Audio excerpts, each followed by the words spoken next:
Alright, in this next lesson, we're going to be working on a poppy flower painting lesson. And this lesson is basically a flower lesson. I had a lot of requests for this particular lesson because a lot of people wanted me to do a poppy flower lesson. So here I have a canvas board. It's already been gesso. I have a little kind of like a bright orange from a background that I mixed in with the gesso. Now I'm going to use a raw umber for my drawing, and I'm just using a brush. So I'm going to draw the poppy seed here in the kind of off to the right a little bit. Most of the poppy seeds, if you look at the shape of them, kind of almost look like an umbrella. So I'm just kind of give it that umbrella shape. And there's always a darker value at the center, bottom part of the poppy seed, connecting the petal and the stem.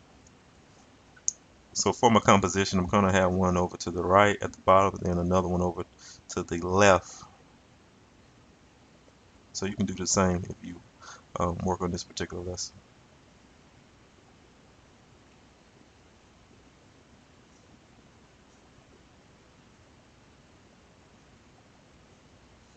A lot of poppy seeds have different petals. It's almost like they have different layers, so you can also kind of differentiate those different petals by adding different lines within each within the umbrella to kind of give it that different petal shape. Now I'm going to start on the next one over here on the left, and I'm going to have two petals over here on the one kind of behind the other. You see the two stems over here on the left.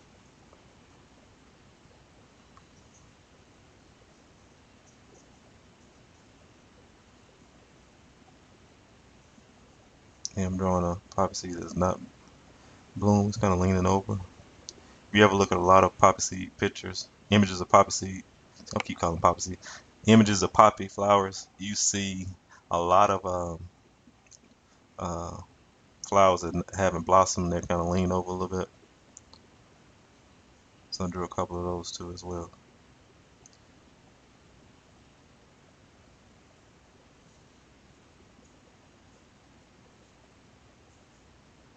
Now I'm going to start on my background here. I'm using the ultramarine blue, cadmium yellow, and white to make my green. I didn't have any green, so I made a mixture of green. I wanted to add whites to kind of lighten it up just a little bit.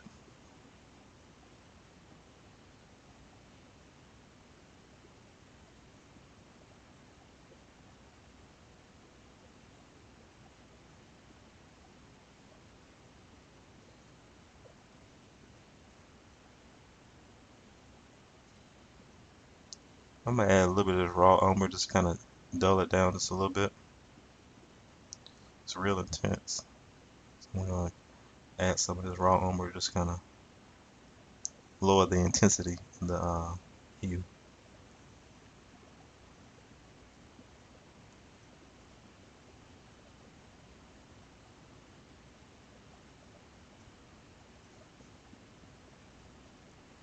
And here I'm just gonna layer my green paint on the background.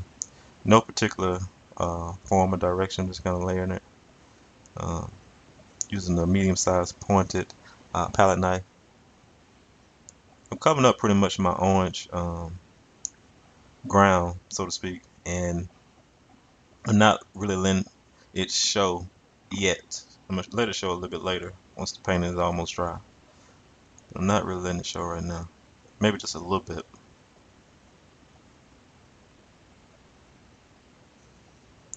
Now right now I'm just using one tone of green, but later on I'm going to add some more different hues of green to kind of give it some depth and make it a little bit more interesting.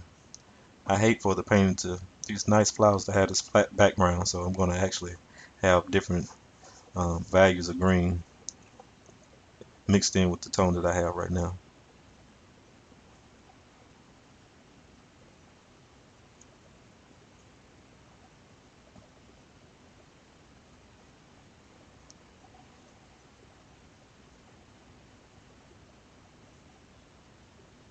And I'm just using the pointed tip of my palette knife to get in those small areas, stretching my paint on down at the bottom, going around the little bud of the flower in small areas. That's one thing I like about the pointed palette knife. You get in those small areas a lot easier than a flat edge palette knife or a blunted palette knife. Palette knife, excuse me.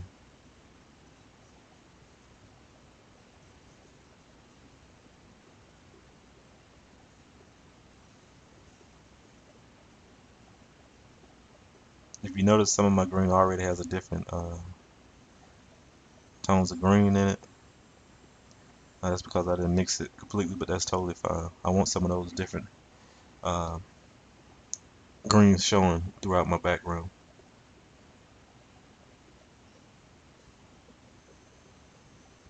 Some of the blue right there is showing. That's okay. So if you work on this particular project, I would encourage you not to try to make it a flat background. So if you mix your yellow and blue to make it green, that's totally fine. Actually, it'll make it more interesting. Here, I add another mixture of green, maybe with a little bit more blue. I'm going to layer this on top of the colors I have already.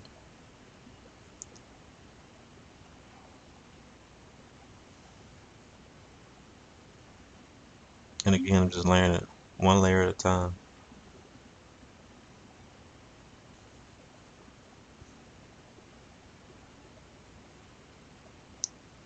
I love doing this. I love how it feels. I love the strokes. I love creating the textures.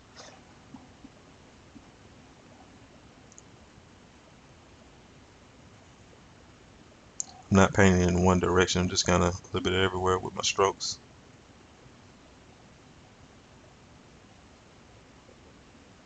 And allowing some of those different values of green to show throughout the painting.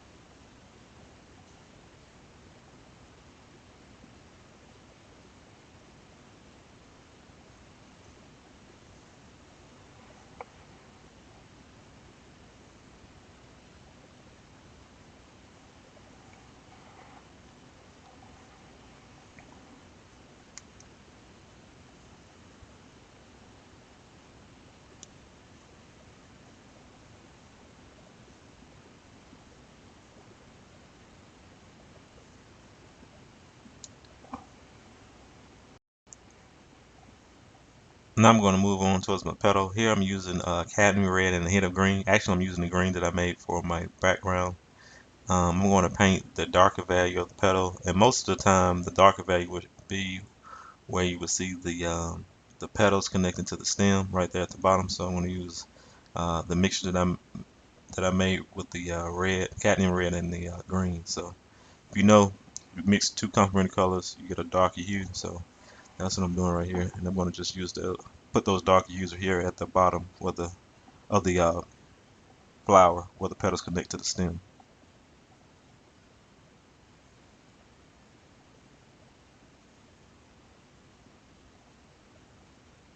As you can see, the strokes are not perfect. Kind of putting the paint kind of almost in splotches, so to speak. Here I add just a little bit of yellow and white to my hue, just kind of lighten it up as I move closer to the top. That may be a little bit too light, but that's okay. I can come back in and kind of work it. But definitely for the petals, you want to have a different um, tones and values of red, just to kind of give it that three-dimensional look.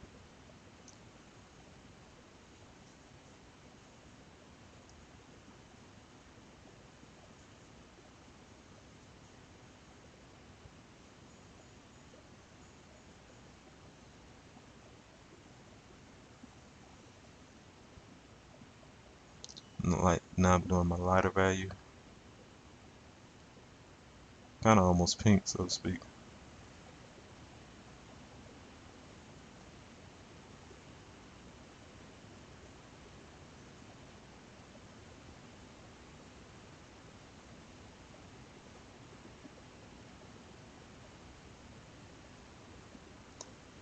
Around around those edges. Now my green is still wet, which is okay. You know I like the wet on wet, so that's totally fine.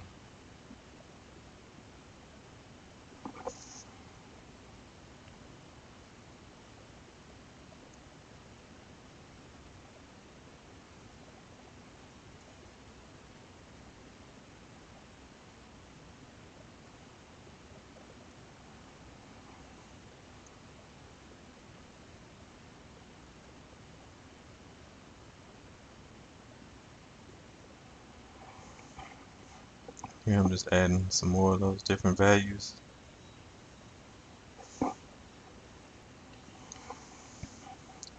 Move on to the top petal.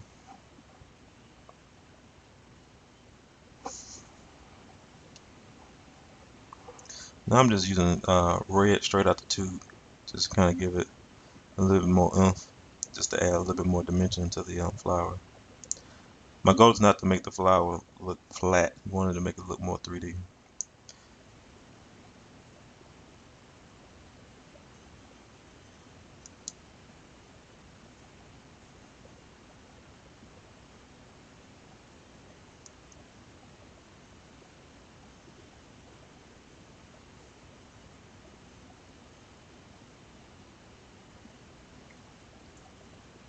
Also, when you're working on this particular part of the lesson, you don't want to overwork it.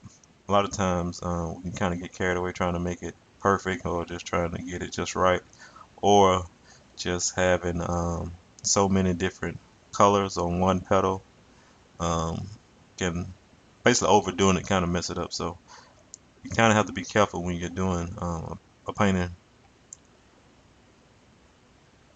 like this. Now I'm getting into the lighter areas. Now I'm moving toward the stem. Here I just added some white to my green.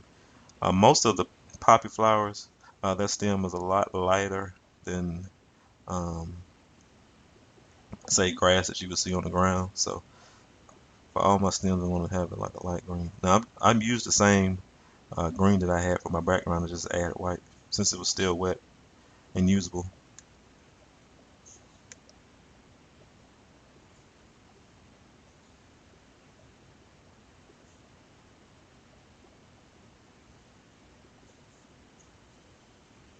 I'm still using the same palette knife for my stem, just using the tip of it to get inside the thin line.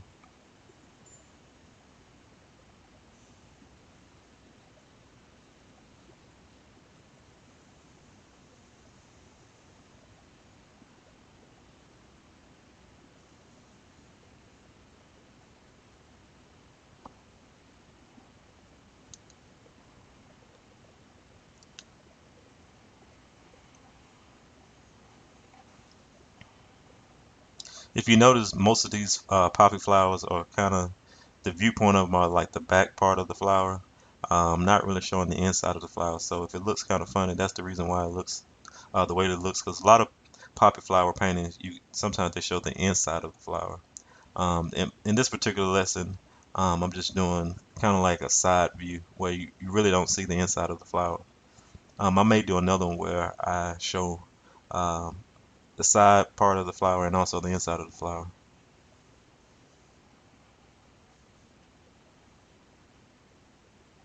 Now, I'm not really liking these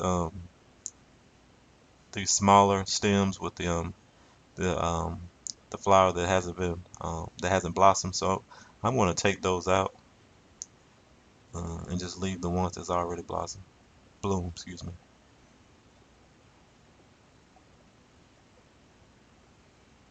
As you can see, I have a different type of green, which is okay. I just go in and work that out, and not quite like the green that I had at first. But again, I still want to have a little dimension with those different uh, green values. So,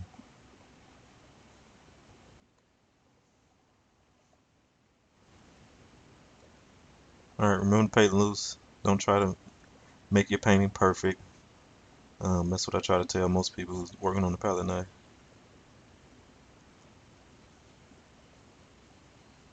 And here I'm adding some more of that green that I had at the bottom, kind of added at the top to balance it off a little bit. still showing some of the darker green up under it.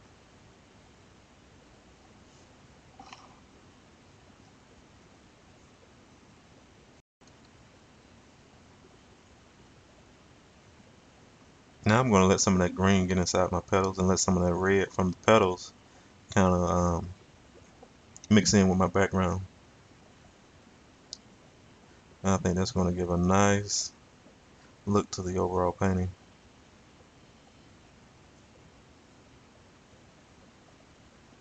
This part you kind of have to be careful too. You don't want it to get muddy. So I just kind of lightly, gently tap some of that, pull some of the red from the petals and kind of lightly tap it into the green background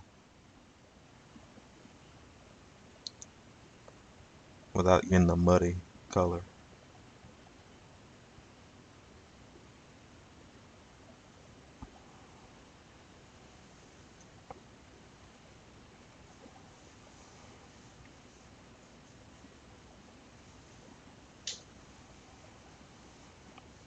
I'm just going to define these stems a little bit so you can be able to see them. Using the tip of my palette knife to kind of outline the shape of the flower.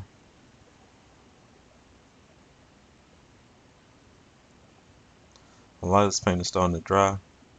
So now what I'm going to do is just kind of scratch some of the dry paint, the semi-dry paint, and let some of that pink or that orange color from my background when I make my ground show in the painting. Some, as you can see, kind of look closely that I'm pulling, scraping off some of the dry paint and let some of my gesso orange color show.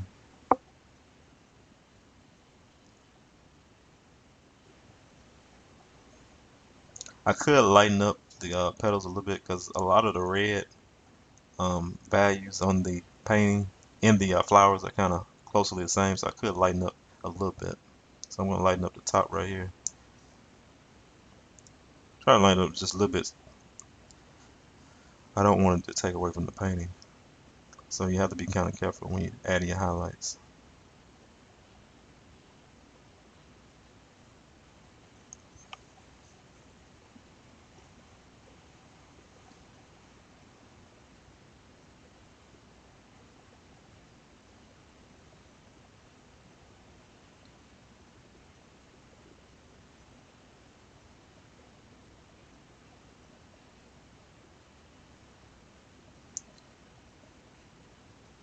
And I think that should be it.